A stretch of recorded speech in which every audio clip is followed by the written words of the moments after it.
بسم الله الرحمن الرحيم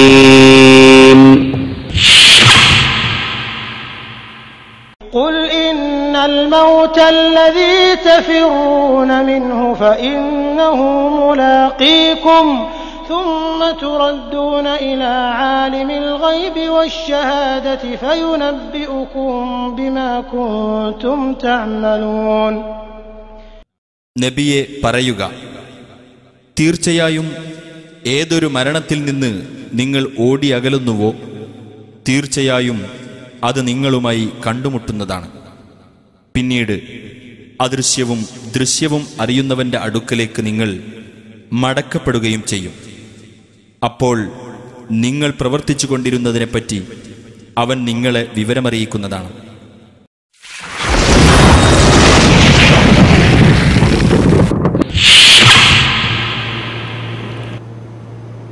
السلام عليكم ورحمة الله وبركاته.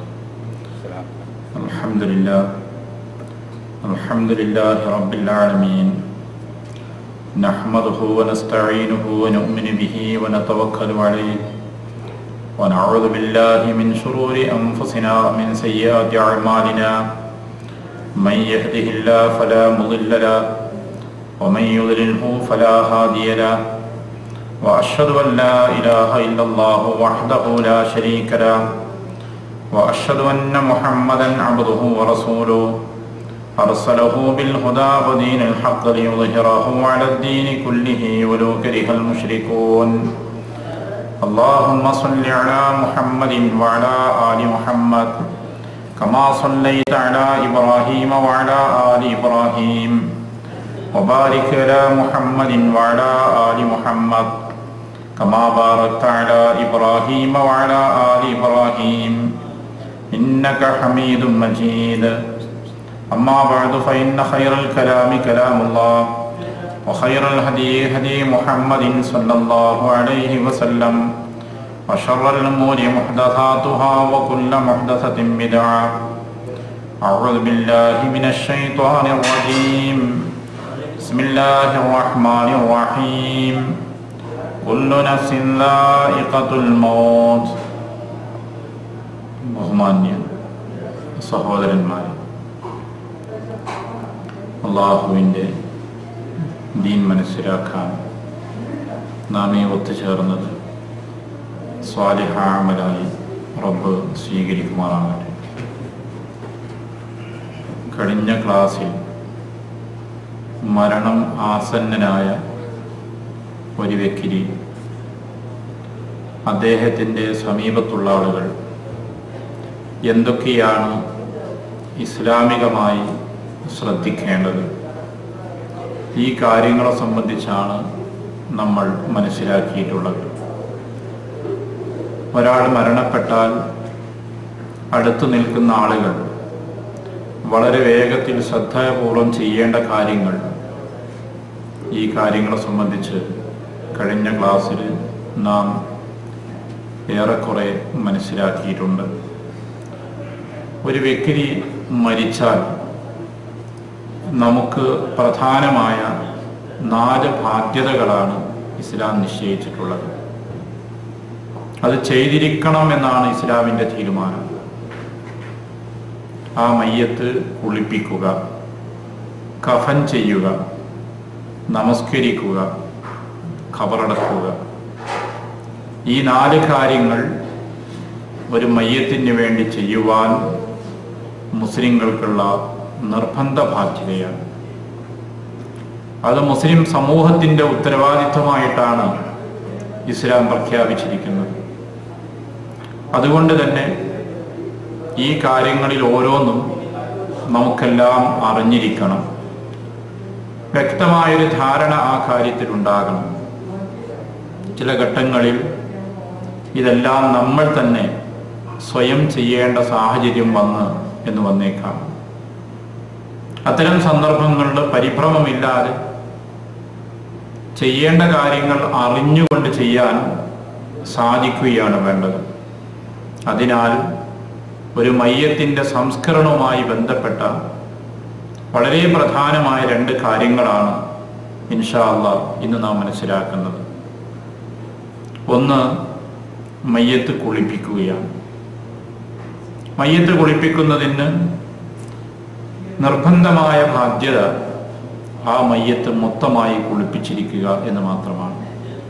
മയ്യത്തിൻ്റെ ദേഹം മുഴുവനും നനയുന്ന രൂപത്തിൽ ഒരു തവണ കുളിപ്പിക്കുക, ഇത് നിർബന്ധമാണ്. എന്നാൽ മയ്യത്ത് കുളിപ്പിക്കുന്നതിനും ഒരു ക്രമം, അതിൻ്റെ അഫ്ളലായ ശ്രേഷ്ഠമായൊരു ക്രമം റസൂൽ കരീം സല്ലല്ലാഹു അലൈഹി വസല്ലമയിൽ നിന്ന് നമുക്ക് ലഭിച്ചിട്ടുണ്ട്. ആ ക്രമപ്രകാരമാണ് പ്രവാചകൻ സല്ലല്ലാഹു അലൈഹി വസല്ലമ മയ്യത്ത് കുളിപ്പിക്കുവാൻ നിർദ്ദേശിച്ചിട്ടുള്ളത്. നബി സല്ലല്ലാഹു അലൈഹി വസല്ലമയുടെ കാലത്ത് നമുക്കറിയാവുന്നതുപോലെ പ്രവാചകന്റെ സന്താനങ്ങളും മരിച്ചിട്ടുണ്ട്.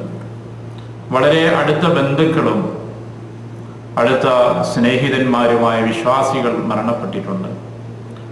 പല മയ്യത്ത് കർമ്മത്തിനും അള്ളാഹുവിൻ്റെ റസൂല് തന്നെ നേതൃത്വം വഹിക്കുകയും നിർദ്ദേശം നൽകുകയും ചെയ്തുകൊണ്ട് ആ കാര്യങ്ങൾ കൃത്യമായി നിർവഹിപ്പിച്ചിട്ടുണ്ട്. അതിനാൽ ഒരു മയ്യത്തിൻ്റെ സംസ്കരണം അതേത് രൂപത്തിലായിരിക്കണമെന്നത് നമുക്ക് മാർഗരേഖയുണ്ട്. മയ്യത്ത് കുളിപ്പിക്കുമ്പോൾ പൊതുവെ നമ്മൾ ശ്രദ്ധിക്കേണ്ട ചില കാര്യങ്ങൾ ചുരുക്കത്തിൽ ഞാൻ ആദ്യം പറയുകയാണ്. പിന്നീട് അതിൻ്റെ ക്രമം, ചെയ്യേണ്ട ക്രമം നമ്മൾ അറിഞ്ഞിരിക്കണം. മയ്യത്ത് കുളിപ്പിക്കുവാൻ വേണ്ടി സ്ഥലം സൗകര്യപ്പെടുത്തണം. കൃത്യമായ ആ കുളിപ്പിക്കുന്നതിന് സൗകര്യപ്രദമായ ഒരു ക്രമം ഉണ്ടാകാൻ ഒരു മറ ഉണ്ടായിരിക്കുക. ഇവിടുത്തെ സംബന്ധിച്ചിടത്തോളം മയ്യത്ത് കുളിപ്പിക്കുവാൻ പ്രത്യേക സ്ഥലം ഗവൺമെന്റ് സജ്ജീകരിച്ചിട്ടുണ്ട്. അതുകൊണ്ട് തന്നെ വീടുകൾ അതിൻ്റെ ആവശ്യമുണ്ടാകുന്നില്ല. എന്നാൽ നമ്മുടെ നാടുകളിൽ ഇപ്പോൾ ഒരു പക്ഷേ സൗകര്യപ്രദമായ രീതിയിലുള്ള വലിയ ബാത്റൂമുകളൊക്കെ ഉണ്ട്. അതുകൊണ്ട് കുളിപ്പിക്കാൻ ചിലപ്പോൾ സാധിച്ചേക്കും. അത്തരം സൗകര്യമില്ലാത്ത വീടുകളും ധാരാളമുണ്ട്. പള്ളികളിൽ മയ്യത്ത് കുളിപ്പിക്കുന്ന ഒരു സംവിധാനം നമ്മുടെ നാടുകളിൽ ഉണ്ടായിട്ടില്ല. ഇപ്പോൾ ചില മെഡിക്കൽ കോളേജുകളോടനുബന്ധിച്ചുള്ള ചില പള്ളികളിലൊക്കെ ചെറിയ തോതിൽ ഈ സംവിധാനം ഒരുക്കുന്നുണ്ട്. അതുകൊണ്ട് തന്നെ വീടിൻ്റെ സമീപത്ത് ബാത്റൂം സൗകര്യമില്ലെങ്കിൽ സമീപത്ത് ഒരു മറ കെട്ടി ഉണ്ടാക്കി അതിൽ വെച്ചാണ് മയ്യത്ത് കുളിപ്പിക്കുന്നത്. ആ മയ്യത്ത് കുളിപ്പിക്കുന്നതിന് ആവശ്യമായ സജ്ജീകരണങ്ങൾ അതിലുണ്ടായിരിക്കണം. അല്പം ചെരിഞ്ഞ ഒരു കട്ടിലുണ്ടാകുന്നത്, അതല്ലെങ്കിൽ കുളിപ്പിക്കുമ്പോൾ വെള്ളം സുഖകരമായി ഒഴുകിപ്പോകാവുന്ന രീതിയിലുള്ള കട്ടിലുകൾ, ഇതും കുളിപ്പിക്കുന്നതിന് ആവശ്യമായ വസ്തുക്കളുമെല്ലാം ഉൾക്കൊള്ളുന്നതാണ് മഗ്സല അല്ലെങ്കിൽ മയ്യത്ത് കുളിപ്പിക്കാനുള്ള സ്ഥലം. ഇവിടുത്തെ മയ്യത്ത് കുളിപ്പിക്കുന്ന സ്ഥലം കണ്ടാൽ നമുക്കത് കൃത്യമായി അറിയാൻ കഴിയും. വളരെ കൃത്യമായ എല്ലാ സംവിധാനവുമുണ്ട്. തണുത്ത വെള്ളം അവിടെ സുലഭമായി ലഭിക്കുന്നു. മയ്യത്ത് കുളിപ്പിക്കുന്നതിന് ആവശ്യമുള്ള കയ്യുറകളും കർപ്പൂരം അതുപോലെ ആവശ്യമായ എല്ലാ വസ്തുക്കളും അവിടെ സമാഹരിച്ചു വെച്ചിരിക്കുകയാണ്. അതുകൊണ്ട് തന്നെ മയ്യത്ത് കുളിപ്പിക്കുന്നതിന് ആവശ്യമുള്ള വസ്തുക്കൾ തേടിപ്പോകേണ്ട ആവശ്യമില്ല. അത് അൽഹംദുലില്ലാഹ് ഇവിടത്തേതായ ഒരു സൗകര്യമാണ്. പക്ഷെ നമ്മുടെ നാട്ടിനെ സംബന്ധിച്ചിടത്തോളം നമ്മളതെല്ലാം സജ്ജീകരിക്കണം.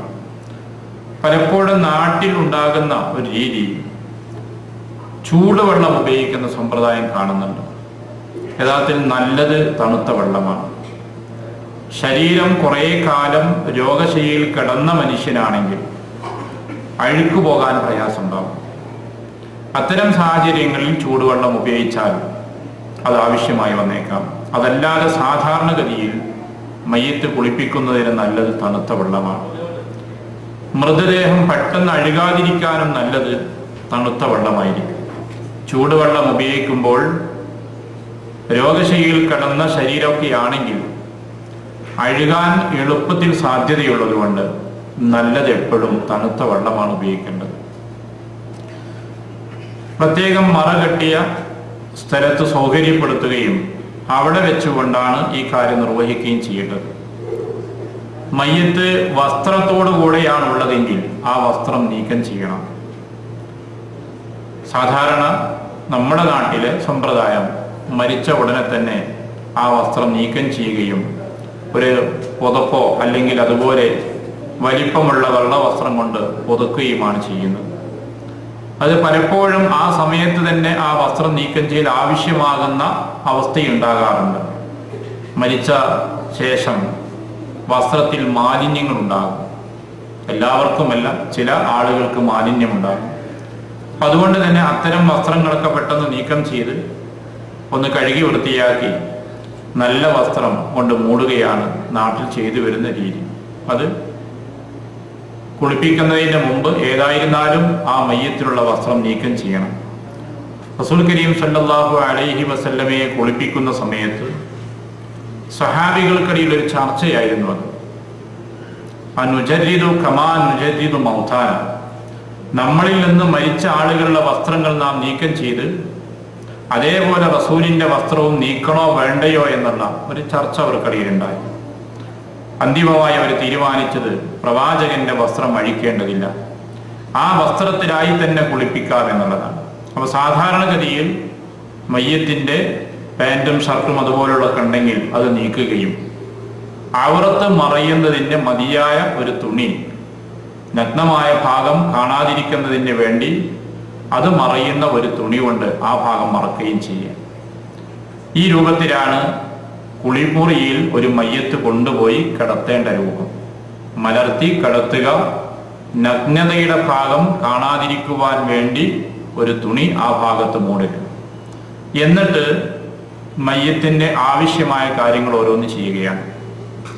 ആദ്യമായി ചെയ്യേണ്ടത് നബി സല്ലല്ലാഹു അലൈഹി വസല്ലം നിർദ്ദേശിച്ച പോലെ കുളിപ്പിക്കുന്നതിന് ശ്രദ്ധിക്കേണ്ട കാര്യങ്ങളാണ്. ഒന്ന്, പ്രവാചകൻ നിർദ്ദേശിക്കുന്നത് കുളിപ്പിക്കുമ്പോൾ നിങ്ങൾ താളിയും വെള്ളവും ഉപയോഗിക്കണം എന്ന് റസൂൽ പറയുന്നു. ഇഗ്സിലൂഹു ബിമാഇൻ വസിദിരിൻ, വെള്ളവും അതോടൊപ്പം താളിയും ചേർക്കണമെന്ന് കുളിപ്പിക്കുന്ന ആളുകൾക്ക് റസൂൽ നൽകിയ നിർദ്ദേശത്തിലുണ്ട്. താളിയില്ലെങ്കിൽ അതിന് പകരം നിൽക്കുന്ന സോപ്പുകളും അതേപോലെയുള്ള പല വസ്തുക്കളും ഇന്നുണ്ട്, അതൊക്കെ മാറി ഉപയോഗിക്കാവുന്നതാണ്. രണ്ടാമത്തെ റസൂല് പറഞ്ഞത് ഒറ്റയായി കൊണ്ടാണ് കുളിപ്പിക്കേണ്ടത്. അഥവാ 3 അല്ലെങ്കിൽ 5, 7 ഇങ്ങനെ. അത് 3 തവണ കുളിപ്പിക്കുന്നതോടുകൂടി തന്നെ വൃത്തിയായാൽ അത് മതി.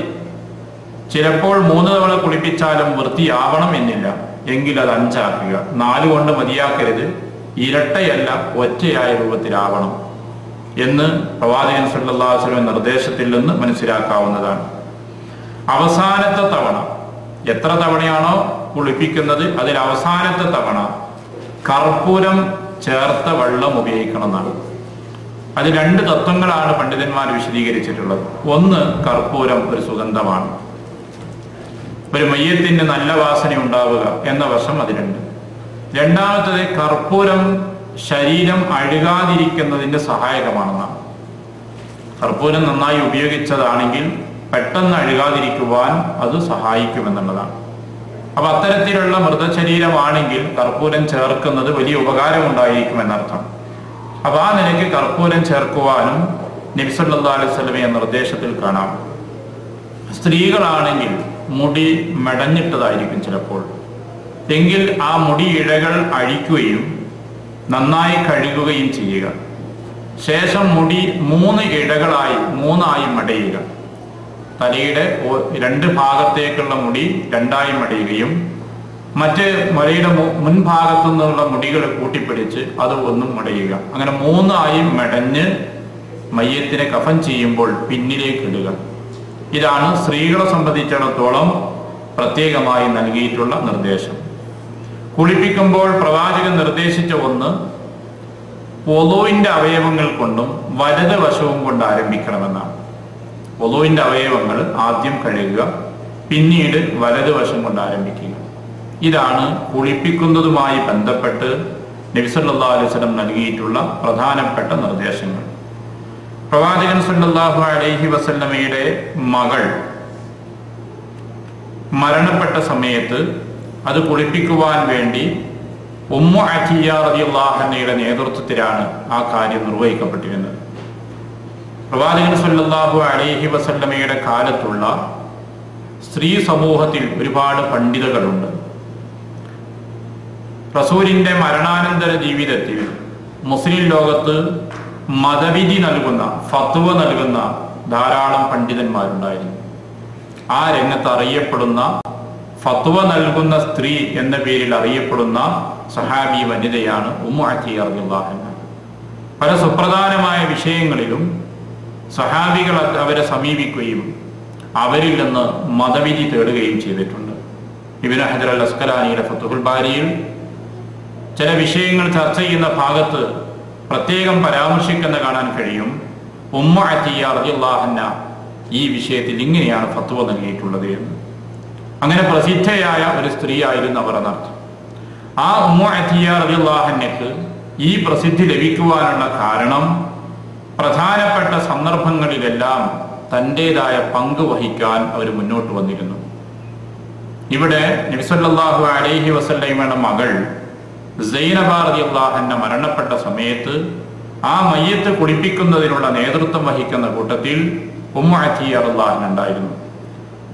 അവർ പറയുന്നു, ദഖല അലൈന നബിയ്യു സല്ലല്ലാഹു അലൈഹി വസല്ലമ, നബി സല്ലല്ലാഹു അലൈഹി വസല്ലം ഞങ്ങൾ സൈനബയെ കുളിപ്പിക്കുന്ന സമയത്ത് ഞങ്ങളുടെ അടുക്കലേക്ക് വന്നു.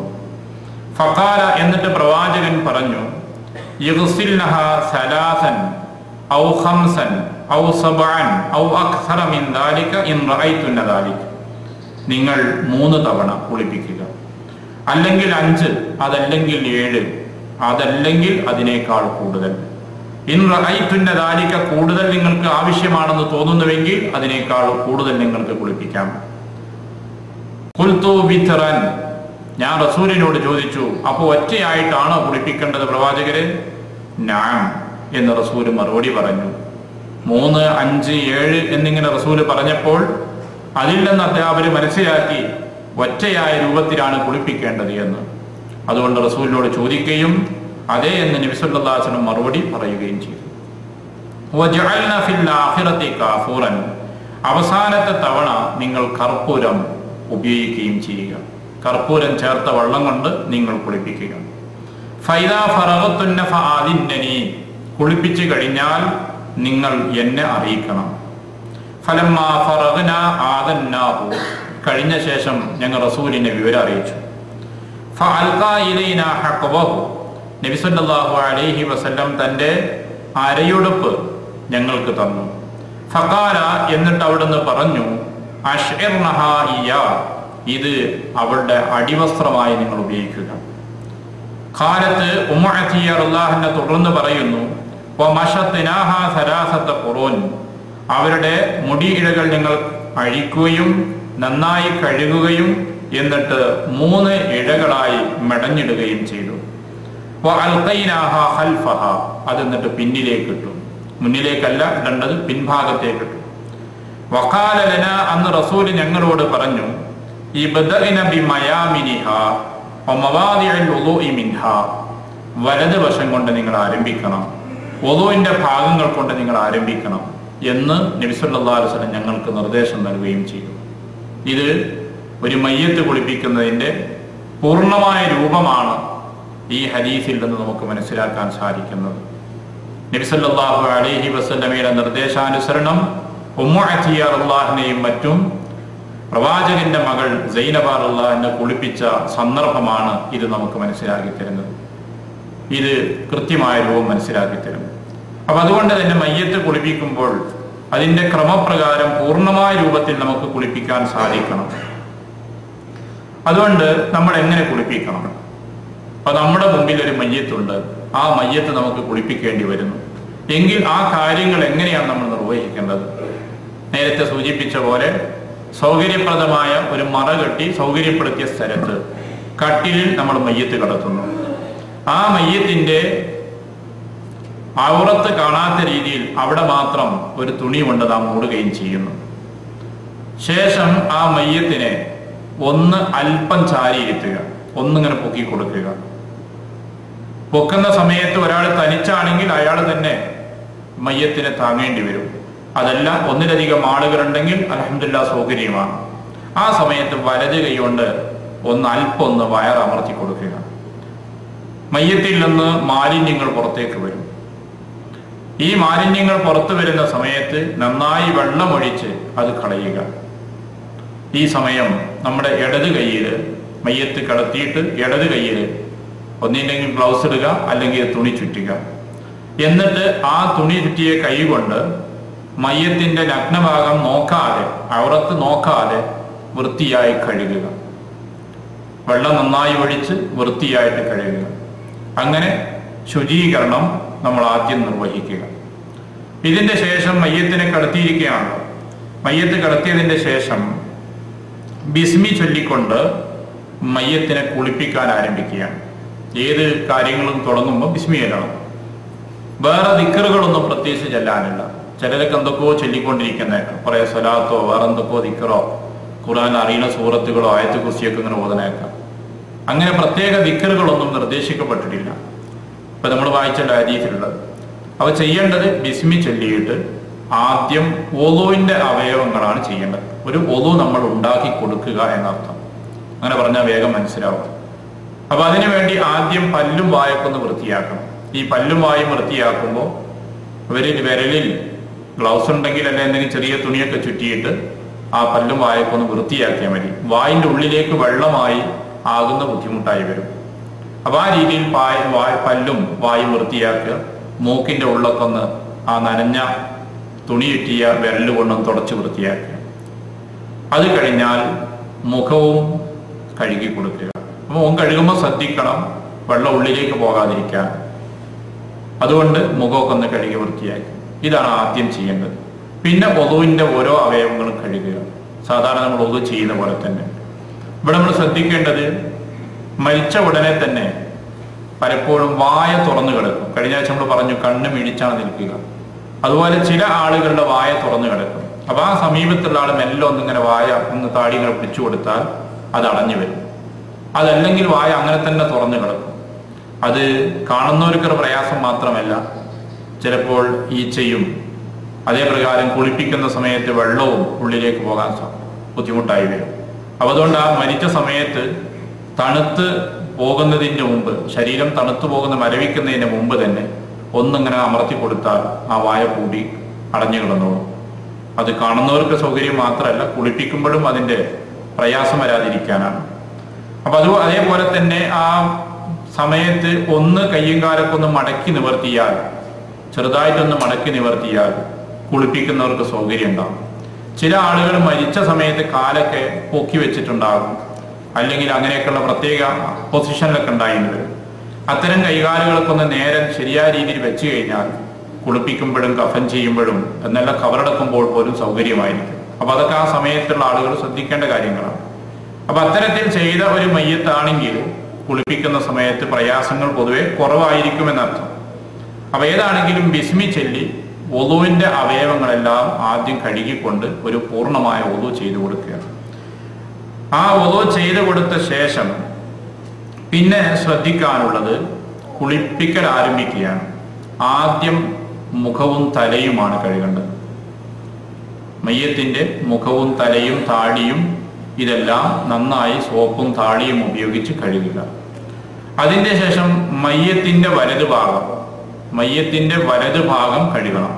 അവ മലർന്നാണ് മയ്യത്ത് കിടക്കുന്നത്. അവ വലത് കൈയും മലർന്ന് കിടക്കുമ്പോഴുള്ള വലതു ഭാഗവും ആദ്യം നന്നായിട്ട് കഴുകുക. അതിൻ്റെ ശേഷം മയ്യത്തിനെ ഇടതു ഭാഗത്തേക്കൊന്ന് ചരിച്ചു കിടത്തുക. അങ്ങനെ ഒന്ന് ചരിച്ചാൽ വലതു ഭാഗത്തിന്റെ പുറം കഴുകാൻ സാധിക്കും. ഒന്ന് ചരിച്ചിട്ട് ഇടത് കൈയിന്റെ ഭാഗത്തേക്ക് ചരിച്ച് മയ്യത്തിന്റെ ഇടത് ഭാഗത്തേക്ക് ചരിച്ചാൽ മയ്യത്തിന്റെ വലത് വശത്തിന്റെ പിൻഭാഗം കൈയിന്റെയും പുറവും ഭാഗങ്ങളും കഴുകാൻ പറ്റും. അങ്ങനെ വലത് വശം മുന്നും പിന്നും രണ്ട് ഭാഗവും കഴുകി വൃത്തിയാക്കുക. പിന്നെ മയ്യത്ത് വീണ്ടും മലർത്തി കിടത്തുക. എന്നിട്ട് മയ്യത്തിന്റെ ഇടത് വശം കഴുകുക. മലർത്തി കിടത്തിയതിന് ശേഷം മയ്യത്തിന്റെ ഇടത് കൈയും ആ ഇടത് ഭാഗവും കഴുകുക. എന്നിട്ട് മയ്യത്തിന് വലത് ഭാഗത്തേക്കൊന്ന് ചരിക്കുക. വലത് ഭാഗത്തേക്ക് ചരിച്ചിട്ട് ഇടത് ഭാഗത്തെ പുറം ഭാഗം ആ ഭാഗം പിന്നെ കഴുകുക.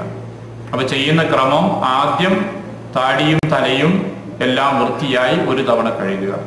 പിന്നീട് മയ്യത്തിന്റെ വലതുവശം കഴുകുക. അത് വലതുവശം മുൻഭാഗമുണ്ട്, പിൻഭാഗമുണ്ട്. ഈ രണ്ട് വശങ്ങളും കഴുകി വൃത്തിയാക്കുക. വലതുവശം പൂർത്തിയായ ശേഷം ഇടത് ഭാഗം പിന്നെ കഴുകുക. ഇടത് ഭാഗം മലർത്തി കിടത്തിയാൽ നമുക്ക് മുൻഭാഗം കഴുകാം. പിന്നെ ചരിച്ചു കിടത്തിയ ശേഷം ഇടത് ഭാഗത്തിന്റെ പിൻഭാഗം കഴുകുക. ഇങ്ങനെ കഴുകിയാൽ ഒരു തവണ കുളിപ്പിച്ചു.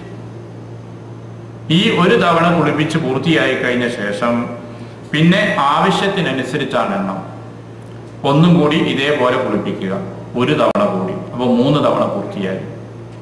ഏറ്റവും ചുരുങ്ങിയ രൂപം, അതിൻ്റെ ഏറ്റവും നല്ല രൂപം, ചുരുങ്ങിയതിലുള്ള പൂർണ്ണതമായ രൂപം ഈ 3 തവണയാണ്. 3 തവണ കുളിപ്പിച്ചിട്ട് മതി വരുന്നില്ല, വൃത്തിയായിട്ടില്ല എന്ന് തോന്നുന്നുവെങ്കിൽ അതിനേക്കാൾ ആവശ്യത്തിന് വർദ്ധിപ്പിക്കാം. പക്ഷെ വർദ്ധിപ്പിക്കുമ്പോൾ നേരത്തെ സൂചിപ്പിച്ച പോലെ 4ലും 6ലും അവസാനിപ്പിക്കരുത്, 5ഓ 7ഓ ഇങ്ങനെ ഒറ്റയായ രൂപത്തിലായിരിക്കണം. ഇതാണ് ഈ കാര്യത്തിൽ പ്രത്യേകം കുളിപ്പിക്കുന്നതിന്റെ രൂപം മനസ്സിലാക്കാനുള്ളത്. ഇനി ഒരാൾക്ക് കുളിപ്പിക്കാൻ അറിയില്ല, അയാൾ കുളിപ്പിക്കേണ്ടി വരികയും ചെയ്തു. എന്നാൽ അറിയുന്ന പോലെ കുളിപ്പിച്ചാൽ മതി. ശരീരം മുഴുവനും കഴുകി വൃത്തിയാവണമെന്ന് മാത്രമേ ഉള്ളൂ. ഈ ക്രമമൊന്നും അയാൾക്ക് ഓർമ്മ വരുന്നില്ല, പരിഭ്രമം ഉണ്ടാകുന്നു, അതല്ലെങ്കിൽ സംശയങ്ങൾ വരികയാണ് എങ്കിൽ, അറിയുന്ന ഒരാളെ പറഞ്ഞു തരാനില്ലാത്ത സാഹചര്യമാണുള്ളതെങ്കിൽ അത്തരം സാഹചര്യത്തിൽ നമ്മളെ കൊണ്ട് കഴിയുന്നത് എങ്ങനെയാണോ ആ രീതിയിൽ കുളിപ്പിക്കുക. ശരീരം മുഴുവനും വൃത്തിയാവണം, എല്ലാ ഭാഗവും നനഞ്ഞിരിക്കണം, ആ രൂപത്തിൽ കുളിപ്പിക്കുക. ഇതാണ് ഈ കാര്യത്തിൽ ശ്രദ്ധിക്കേണ്ട ഒരു പ്രധാനമായ ഭാഗമുള്ളത്. ഇതോടൊപ്പം തന്നെ നമ്മൾ അറിയേണ്ടത്, ചില മയ്യത്ത് കുളിപ്പിക്കാൻ തന്നെ സാധിക്കണമെന്നില്ല. അങ്ങനെ ഉണ്ടാകാം. തീ പിടിച്ച് വെന്ത് കഴിഞ്ഞ മയ്യത്തുണ്ടാകും, ആക്സിഡന്റ് കഴിഞ്ഞ മയ്യത്തുണ്ടാകും. ഇത്തരം മയ്യത്തുകളൊക്കെ ചിലപ്പോൾ ഉദ്ദേശിക്കുന്ന പോലെ വെള്ളം ഉപയോഗിക്കാൻ തന്നെ പറ്റാത്ത സാഹചര്യമായിരിക്കും. എങ്കിൽ കുളിപ്പിക്കുന്നതിന് പകരം ഒരു തയമ്മം ചെയ്തു കൊടുത്താൽ മതി. ഇതാണ് പണ്ഡിതന്മാരുടെ പ്രബലമായ അഭിപ്രായം. മയ്യത്തിന്റെ നഖം നീണ്ടിരിക്കുന്നു, മീശ നീണ്ടിട്ടുണ്ട്, എന്നാൽ ഇതൊക്കെ നീക്കം ചെയ്യാൻ പാടുണ്ടോ പാടില്ലേ? ഇതിൽ വിവിധങ്ങളായ അഭിപ്രായങ്ങൾ പണ്ഡിതന്മാർക്കുണ്ട്. ഒരു വികൃതമായ രൂപം വരുന്നുവെങ്കിൽ അത് നീക്കം ചെയ്യാം എന്നതാണ് പണ്ഡിതന്മാരുടെ അഭിപ്രായത്തിൽ ഉചിതമായി തോന്നുന്ന കാര്യങ്ങളുള്ളത്. മയ്യത്തെ നമ്മൾ കുളിപ്പിച്ചു കഴിഞ്ഞു. കുളിപ്പിച്ചതിന്റെ ശേഷവും ചിലപ്പോൾ മയ്യത്തിൽ നിന്ന് പിന്നെയും മാലിന്യങ്ങൾ വരും. അങ്ങനെ ഉണ്ടാകാറുണ്ട്. ചില മയ്യത്ത് കുളിപ്പിച്ച് കഴിഞ്ഞ് എല്ലാം കഴിഞ്ഞ് നമ്മൾ കഴിഞ്ഞു എന്ന് പറഞ്ഞതിന് ശേഷമായിരിക്കും പിന്നെന്തെങ്കിലും മാലിന്യം പുറത്തു വരിക. എങ്കിൽ വീണ്ടും കഴുകി വൃത്തിയാക്കണം. അതോടൊപ്പം തന്നെ പണ്ഡിതന്മാരെ സൂചിപ്പിക്കുന്നത് ഒരു ഒളു കൂടി ചെയ്തു കൊടുക്കാമെങ്കിൽ നല്ലത് എന്നുള്ളതാണ്. ഇത്രയും കാര്യങ്ങൾ ചെയ്താൽ ഒരു മയ്യത്തിന്റെ കുളിപ്പിക്കുന്ന കാര്യങ്ങൾ പൂർത്തിയായി തീരുന്നു. അപ്പോൾ കുളിപ്പിക്കുന്നതിന്റെ രൂപം വളരെ ലളിതമാണ്, വളരെ പ്രയാസങ്ങളൊന്നുമില്ല. ചെയ്യേണ്ടത് ആദ്യം ഒളുവിന്റെ അവയവങ്ങൾ വൃത്തിയായും ഒരു ഒളു ചെയ്തു കൊടുക്കുക. രണ്ടാമത്തത് മയ്യത്തിന്റെ തല ആദ്യം കഴുകി വൃത്തിയാക്കുക, പിന്നെ വലതുവശവും ശേഷം ഇടതു ഭാഗവും. അങ്ങനെ ശരീരം മുഴുവനും ഒരു തവണ കുളിപ്പിക്കുക. അത് 3 ആക്കുക, അതാണ് ഏറ്റവും ഉത്തമമായത്. പിന്നെ അങ്ങോട്ട് ആവശ്യത്തിനനുസരിച്ച് എണ്ണം വർദ്ധിപ്പിക്കുക. ഇനി ഇവിടെ ശ്രദ്ധിക്കാനുള്ള കാര്യം, മയ്യത്ത് കുളിപ്പിക്കുമ്പോൾ ആ കുളിപ്പിക്കുന്നതിന് ശ്രദ്ധിക്കേണ്ട ചില കാര്യങ്ങളുണ്ട്. ആരാണ് മയ്യത്ത് കുളിപ്പിക്കേണ്ടത്? ആരെങ്കിലും ഒരാളെ ഏർപ്പാടാക്കുകയും കൂലിക്കാളെ വിളിക്കുകയും ചെയ്യുന്ന സമ്പ്രദായം ചിലയിടത്തൊക്കെ ഉണ്ട്. ചിലയിടത്തൊക്കെ സ്ഥിരമായിട്ട് ഒരാളെ മയ്യത്ത് കുളിപ്പിക്കാൻ, അയാളില്ലെങ്കിൽ മയ്യത്ത് കുളിപ്പിക്കൂല. ഞാനൊരു പ്രദേശത്ത് ഒരു പ്രഭാഷണത്തിന് വേണ്ടി ചെന്നപ്പോൾ പള്ളിയിലുള്ള മുക്രിക്കല്ല, മോദിനാറില്ല. അപ്പൊ അദ്ദേഹം അന്ന് മയ്യത്ത് കുളിപ്പിക്കാൻ പോയത്. ബാങ്ക് വിളിക്കാൻ പകരം ഒരാളെയൊക്കെ കിട്ടിയിട്ടുമില്ല. അപ്പൊ എന്നോട് പറഞ്ഞു, ഞാൻ ഇങ്ങനെ ഒരു പ്രശ്നത്തിൽ കുടുങ്ങി കിടക്കുകയാണ്. അപ്പൊ എന്താന്ന് വെച്ചാൽ വന്ന് 2 മയ്യത്തുണ്ട്, 2 ഇയാളെ എന്നെ കുളിപ്പിക്കണം. ഞാൻ പറഞ്ഞു, ഇവിടെ ഇന്ന് പ്രഭാഷണമല്ല ആവശ്യമുള്ളത്, ഇന്ന് മയ്യത്ത് കുളിപ്പിക്കൽ ആരെ ബാധ്യതയാണെന്നും അതെങ്ങനെയാണെന്നാണ് ഇന്നത്തെ ക്ലാസ് ആവശ്യമുള്ളത്. കാരണം ഇത്ര അധികം മുസ്ലിങ്ങൾ താമസിക്കുന്ന ഒരു പ്രദേശത്ത് മയ്യത്ത് കുളിപ്പിക്കാൻ ആളില്ല എന്ന് പറഞ്ഞാൽ പ്രയാസമാണ്. അവർ കാരണവരാണ് അവിടെ കുളിപ്പിക്കുന്ന നേതൃത്വം കൊടുക്കുന്ന വേറൊരാളുടെ, അയാൾക്ക് അസുഖമായിട്ട് ഹോസ്പിറ്റൽ അഡ്മിറ്റാണ്. അവന് ഇയാൾ തന്നെ കുളിപ്പിക്കണം 2 മയ്യത്ത്. ഈ 2 സ്ഥലത്തും മയ്യത്ത് കുളിപ്പിക്കാൻ വേണ്ടി പോകുന്ന ഇയാൾക്ക് അന്നത്തെ റമദാൻ മാസം അസറിന്റെ ബാങ്ക് വിളിക്കാൻ ആളെ പകരം കിട്ടുന്നില്ല. ബാങ്ക് വിളിക്കാൻ പറയുമ്പോൾ ആരും ഏറ്റെടുക്കുന്നില്ല. അപ്പൊ ഇതൊരു സങ്കടകരമായ ഒരവസ്ഥയാണ്. നമ്മുടെ സമൂഹത്തിൽ അങ്ങനെ വന്നുകൂടാ. ഇതിനായിട്ട് പ്രത്യേകം ചില ആളുകൾ എന്നുള്ള നിലക്കല്ല നമ്മളത് കാണേണ്ടത്. മറിച്ച് അത് നിർവഹിക്കേണ്ട ബാധ്യത ആർക്കാണ്? നബി സല്ലല്ലാഹു അലൈഹി വസല്ലം നമ്മോട് സൂചിപ്പിക്കുന്നത് ലിയലിഹി അഖറബുക്കും എന്നാണ്. നിങ്ങളിൽ മയ്യത്തുമായി ഏറ്റവും അടുത്ത ബന്ധമുള്ള ആളാരാണോ അവരാണ് മയ്യത്തിന്റെ ഈ കർമ്മം ചെയ്യേണ്ടത്. അവരാണ് കുളിപ്പിക്കാൻ ബാധ്യസ്ഥരായിട്ടുള്ള ആളുകൾ, ഏറ്റവും അടുത്ത ആളുകൾ. അവർക്ക് കുളിപ്പിക്കാൻ അറിയുമെങ്കിൽ അവർ ചെയ്യണം. അതാണ് നബി സല്ലല്ലാഹു അലൈഹി വസല്ലം നൽകുന്ന നിർദ്ദേശം.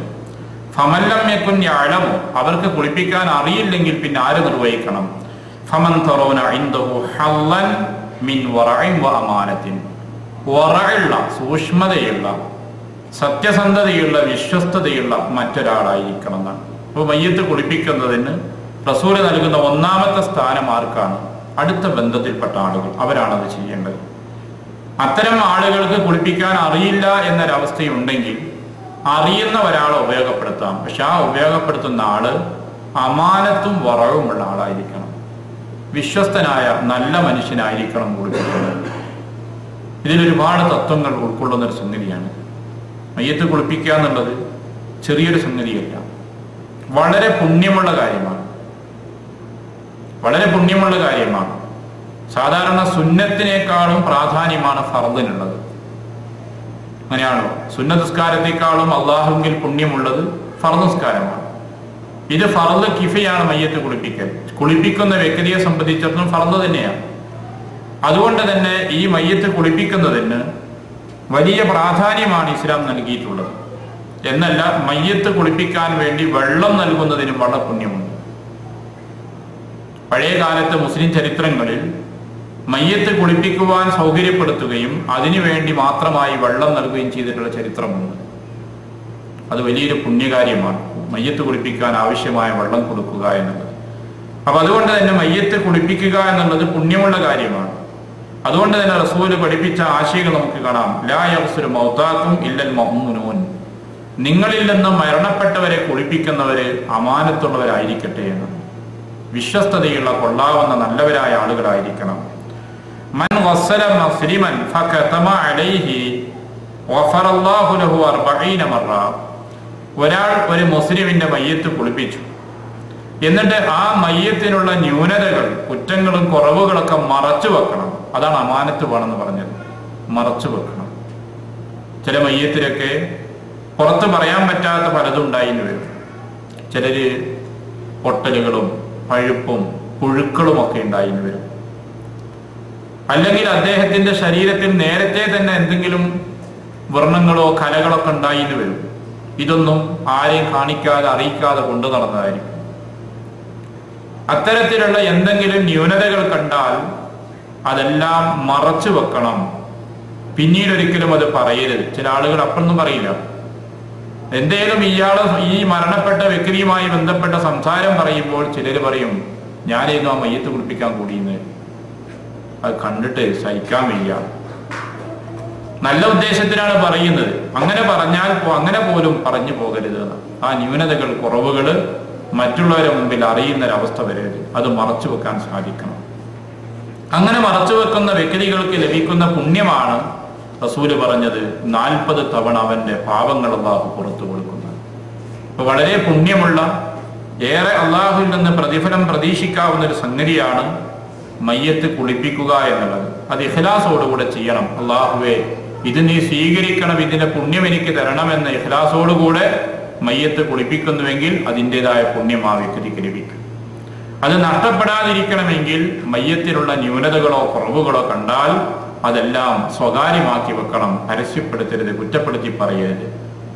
പ്രത്യേകിച്ച് ഈ മരിച്ചുപോയ ആളുകളെ സംബന്ധിച്ച് അധിക്ഷേപിച്ച് പറയുക എന്നുള്ളത് തന്നെ മോശമാണ്. ലാ തസുബ്ബു, അള്ളാഹു റസൂല് പറയുന്നതിന് മൗതാക്കും, നിങ്ങളിൽ നിന്ന് മരണപ്പെട്ടവരെ കുറിച്ച് നിങ്ങൾ അധിക്ഷേപിച്ച് പറയരുത്.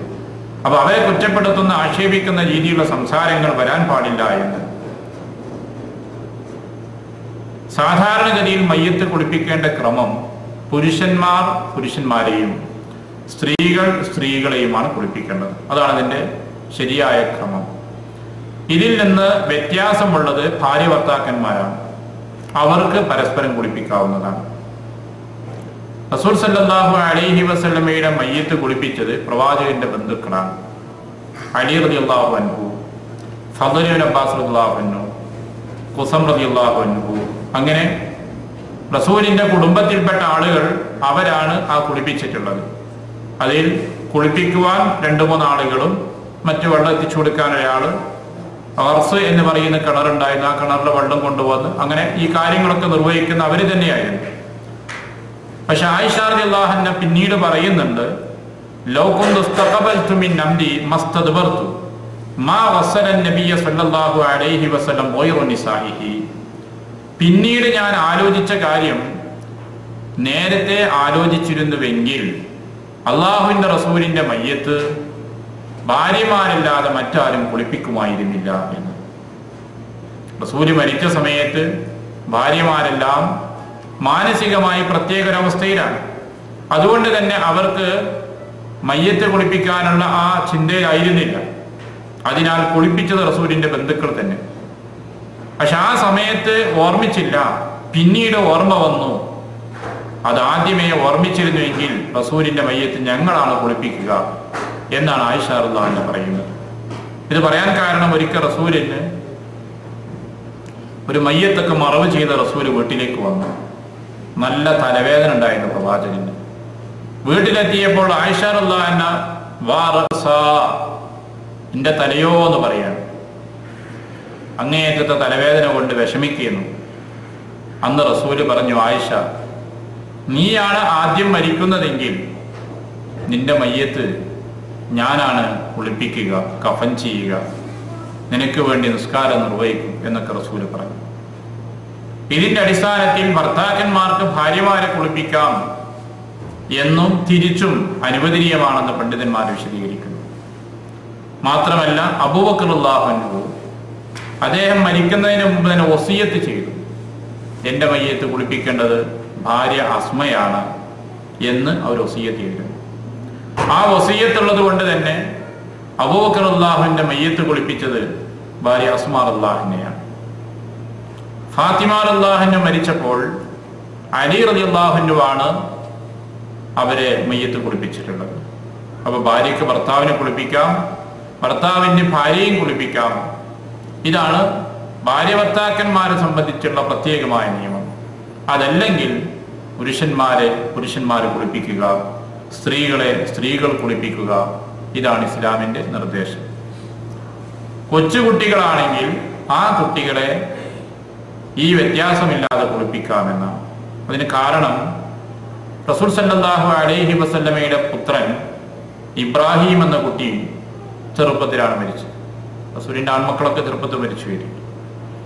ആ കുട്ടി മരിച്ചപ്പോൾ പ്രവാചകന്റെ ഭാര്യമാരാണ് ആ കുട്ടിയുടെ മയ്യത്ത് കുളിപ്പിച്ചിട്ടുള്ളത്. ഈ ഹദീസിന്റെ അടിസ്ഥാനത്തിലാണ് 7 വയസ്സിൽ താഴെയുള്ള കുട്ടികളാണെങ്കിൽ അവരെ ആൺകുട്ടികളെ സ്ത്രീകൾക്കും കുളിപ്പിക്കാമെന്ന് പണ്ഡിതന്മാർ വിശദീകരിക്കുന്നത്. 4 മാസം പ്രായമായ കുഞ്ഞ്, 4 മാസം പ്രായമായ ഗർഭസ്ഥ ശിശു, അത്തരത്തിലുള്ള കുട്ടിയാണെങ്കിൽ ഒരു 4 മാസമായിട്ടാണ് പ്രസവിച്ചതെങ്കിലും അത് കുളിപ്പിക്കണമെന്നാണ് പണ്ഡിതന്മാരുടെ പൊതുവായ അഭിപ്രായം. കാരണം 4 മാസമാകുമ്പോൾ റൂഹുണ്ടാകും. ആ റൂഹുള്ള ഘട്ടത്തിലേക്ക് എത്തിയാൽ ആ മയ്യത്ത് കുളിപ്പിക്കണം എന്നതാണ് പൊതു നിയമമായി പണ്ഡിതന്മാരൊക്കെ വിശദീകരിച്ചിട്ടുള്ളത്. മയ്യത്ത് കുളിപ്പിക്കുമ്പോൾ ശ്രദ്ധിക്കേണ്ട മറ്റൊരു പ്രധാനപ്പെട്ട കാര്യം, ഹജ്ജിനോ ഉംറക്കോ ഇഹ്റാം ചെയ്ത ആളാണ്. നബി സല്ലല്ലാഹു അലൈഹി വസല്ലമയുടെ കാലത്ത് അറഫയിൽ വെച്ച് ഒരാൾ ഒട്ടകത്തിന്റെ മുകളിൽ നിന്ന് താഴെ വീണു, ചവിട്ടേറ്റ് മരിച്ചു. നബി സല്ലല്ലാഹു അലൈഹി വസല്ലം അദ്ദേഹത്തെ കുളിപ്പിക്കാൻ വേണ്ടി നിർദ്ദേശിച്ചു.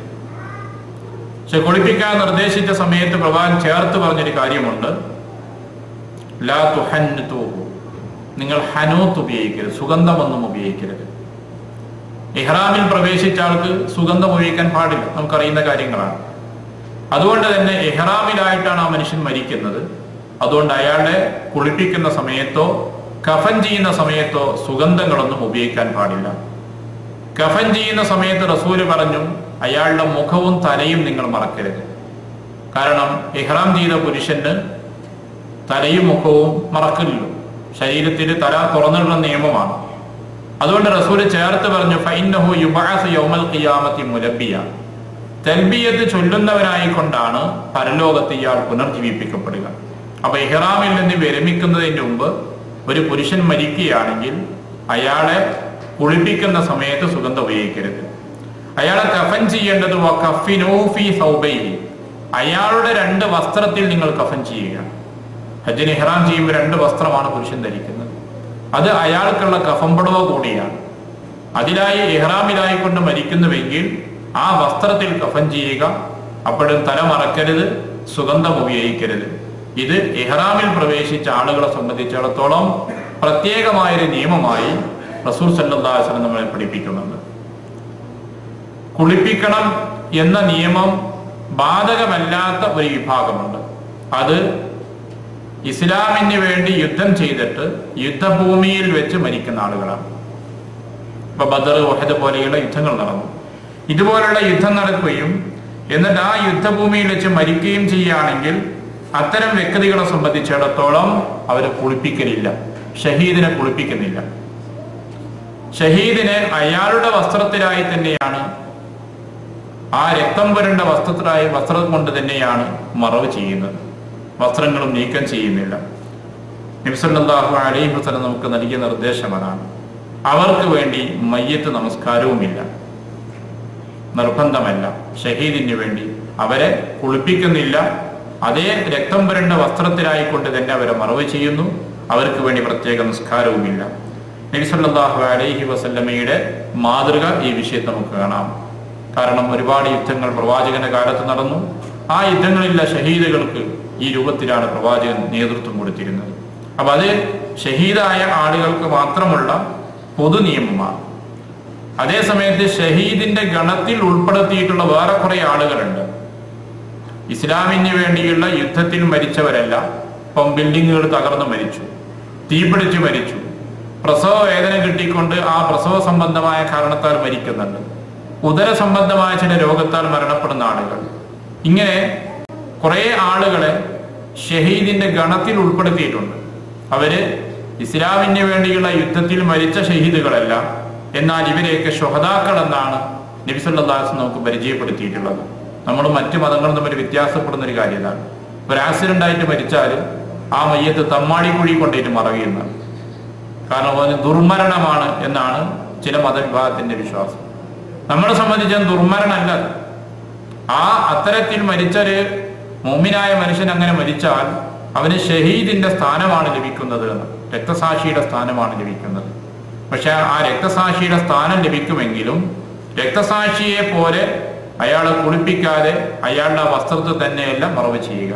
മറിച്ച് അയാളുടെ മയ്യത്ത് കുളിപ്പിക്കണം, കഫൻ ചെയ്യണം, എന്നിട്ട് വേണം നിസ്കാരം നിർവഹിക്കണം, മറവ് ചെയ്യണം. ഈ സാധാരണ മറ്റുള്ള ആളുകളുടെ മയ്യത്തിന്റെ നിയമമാണ് ഈ പറയപ്പെടുന്ന ആളുകൾക്കുമുള്ളത്. പക്ഷെ ഇവരാണെങ്കിലോ റബ്ബിന്റെ അടുക്കൽ ശുഹദാക്കളുടെ സ്ഥാനവും പദവിയൊക്കെ ലഭിക്കുന്ന ആ ഗണത്തിൽ ഉൾപ്പെടുന്ന ആളുകളാണ്. അതുകൊണ്ടാണ് പറഞ്ഞത്, യുദ്ധം ചെയ്യുകയും യുദ്ധഭൂമിയിൽ വെച്ച് മരിക്കുകയും ചെയ്തിട്ടുള്ള ആളുകൾക്കാണ് ഈ പറയപ്പെടുന്ന പ്രത്യേകമായ നിയമം നബി സല്ലല്ലാഹു അലൈഹി വസല്ലം നമുക്ക് പരിചയപ്പെടുത്തിയിട്ടുള്ളത്.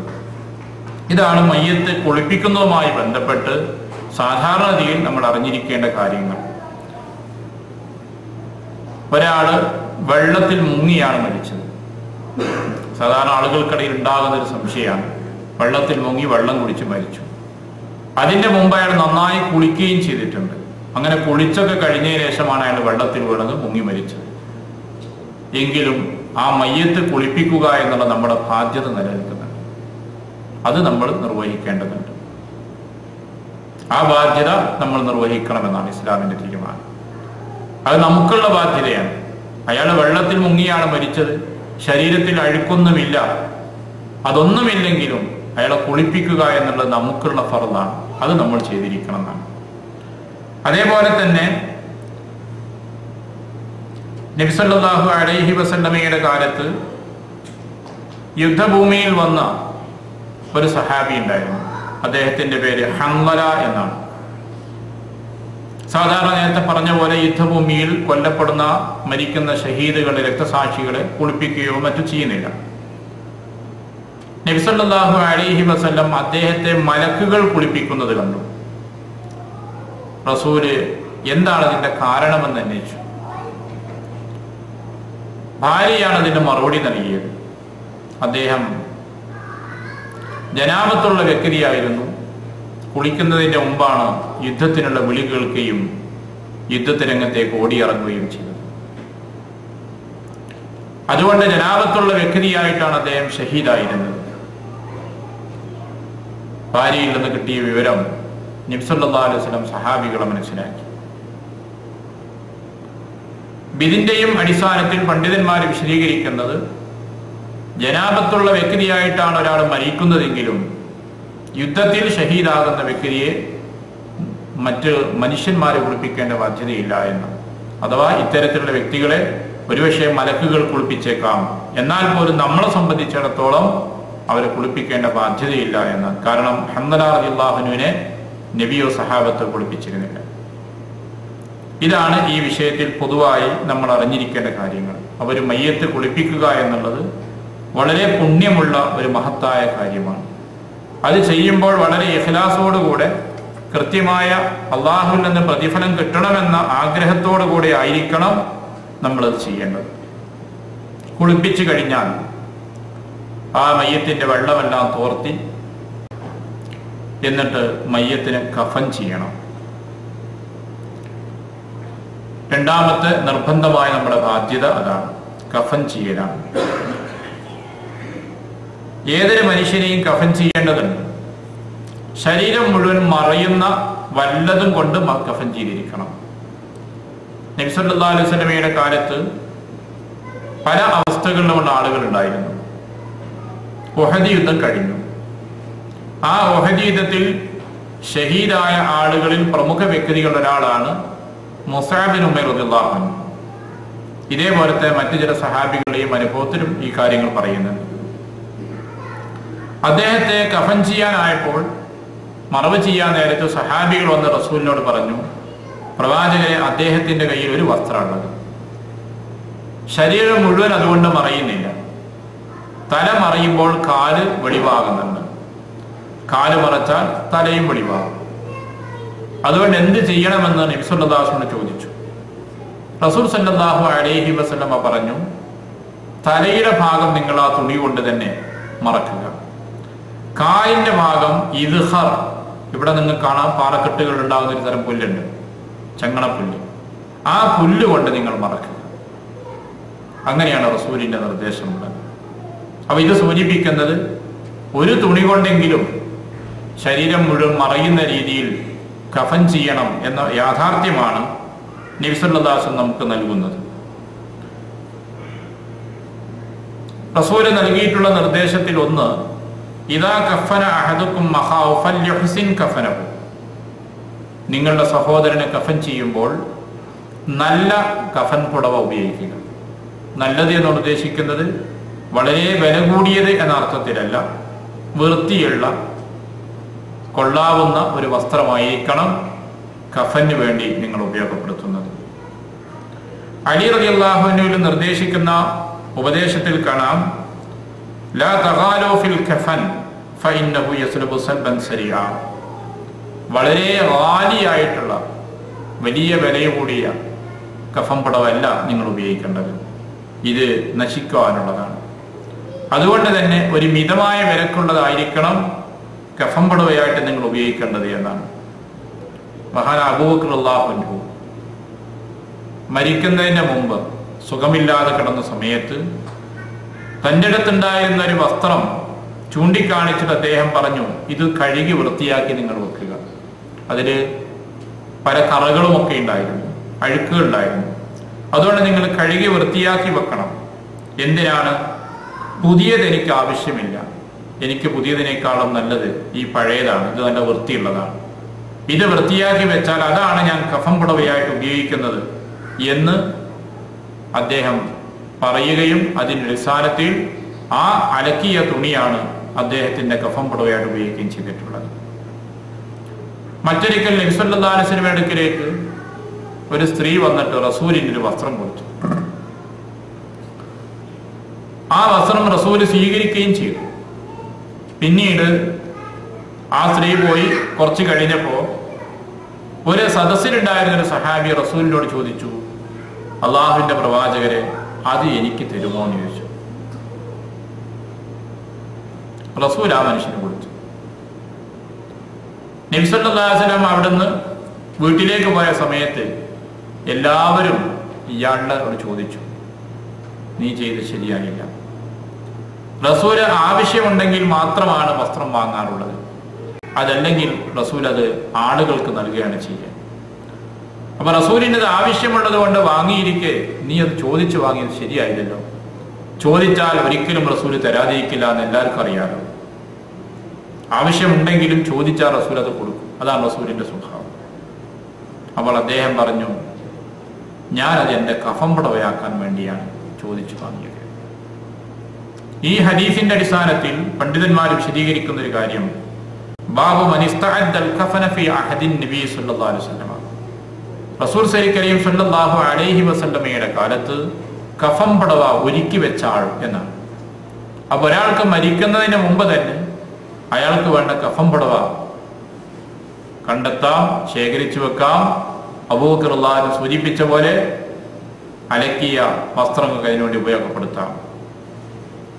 എന്നാൽ പട്ട് വസ്ത്രം അത് ജീവിതകാലത്ത് പുരുഷന്മാർക്ക് നിഷിദ്ധമാണ്. കഫം പുടവയാക്കാൻ ഇസ്ലാം അനുവദിക്കുന്നില്ല. അത് അലങ്കാരത്തിന്റെയും അഹങ്കാരത്തിന്റെയും ഒരു രൂപമായി മാറും. മയ്യത്തൊക്കെ കഫൻ ചെയ്ത പട്ടുവസ്ത്രത്തിലാന്നൊക്കെ പറഞ്ഞാൽ അതൊരു മയ്യത്തിന്റെ ആ അവസ്ഥയോട് യോജിക്കുന്നതല്ല. അവിടെ വിനയവും എളിമത്വവും ഒക്കെയാണ് വേണ്ടത്. അപ്പൊ അതുകൊണ്ട് തന്നെ പട്ടുവസ്ത്രം ഉപയോഗിക്കുന്നത് അനുവദനീയമല്ല. കഫം പുടവ വെള്ളവസ്ത്രമായിരിക്കുന്നതാണ് റസൂല് നമുക്ക് പ്രത്യേക സുന്നത്തായി സൂചിപ്പിച്ചത്. നബി സല്ലല്ലാഹു അലൈഹി വസല്ലം പറഞ്ഞു, നിങ്ങൾ വെള്ളവസ്ത്രം ധരിക്കുക എന്ന്. എന്നാൽ അതിന്റെ കാരണങ്ങൾ പറഞ്ഞു. ആ കൂട്ടത്തിൽ റസൂല് നൽകിയ ഉപദേശത്തിൽ ഒന്നുള്ളത് വകഫിനൂ ഫീഹി മൗതാക്കും, ആ വെള്ളവസ്ത്രത്തിൽ തന്നെ നിങ്ങളിൽ നിന്ന് മരിച്ചവരെ നിങ്ങൾ കഫൻ ചെയ്യുക. അപ്പൊ കഫം പുടവ ഒരു മിതമായ വിലക്കുള്ളതാവുക, വൃത്തിയുള്ളതായിരിക്കുക, വെള്ള നിറമുള്ളതായിരിക്കുക. ഇതൊക്കെയാണ് കഫം പുടവയെ സംബന്ധിച്ചിടത്തോളം നിർദ്ദേശിക്കപ്പെട്ട കാര്യങ്ങൾ. അതിന്റെ പണം മയ്യത്തിന്റെ സ്വത്തിൽ നിന്നാണ് എടുക്കേണ്ടത്.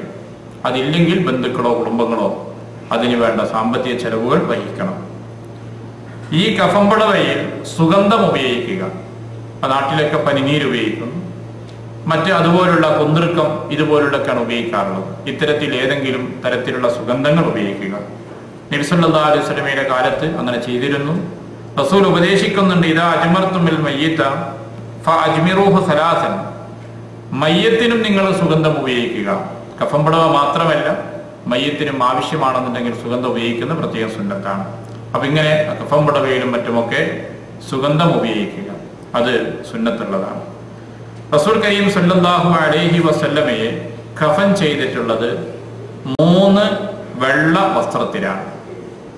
ഹദീസിൽ വ്യക്തമായി കാണാം, കുഫിന റസൂലുള്ളാഹി സ്വല്ലല്ലാഹു അലൈഹി വസല്ലമ ഫീ സലാസത്തി അസ്വാബിൻ ബീളിൻ സഹൂലിയത്തിൻ ജുദദിൻ യമാനിയത്തിൻ ലൈസ ഫീഹാ ഖമീസുൻ വലാ ഇമാമത്തുൻ. റസൂലിന്റെ മറവിൽ കഫൻ ചെയ്തിട്ടുള്ളത് ഫീ സലാസത്തി അസ്വാബ് 3 വസ്ത്രമാണ്. ബീളിൻ വെളുത്ത, സഹൂലിയത്തിൻ നല്ല തെളിഞ്ഞ വെള്ളം. അങ്ങനെ കണ്ടല്ലോ, പലതരം വെള്ളമുണ്ട്, പക്ഷെ തൂവെള്ളയായ വസ്ത്രത്തിലാണ്. ജുദദിൻ അത് പുതിയതായിരുന്നു. യമാനീയത്തിൻ യമനിൽ നിർമ്മിച്ചിട്ടുള്ള വസ്ത്രമാണ്. അന്ന് കൂടുതലും ഇവിടെ ഉപയോഗിച്ചിരുന്ന വസ്ത്രം അങ്ങനെയൊക്കെയായിരുന്നു. യമനിൽ ഈജിപ്തിലൊക്കെ ഉണ്ടാക്കിയിരുന്ന സാധനങ്ങളാണ്. ഇപ്പോഴാണ് ജപ്പാനും മൊറീഷ്യയൊക്കെ ആയത്.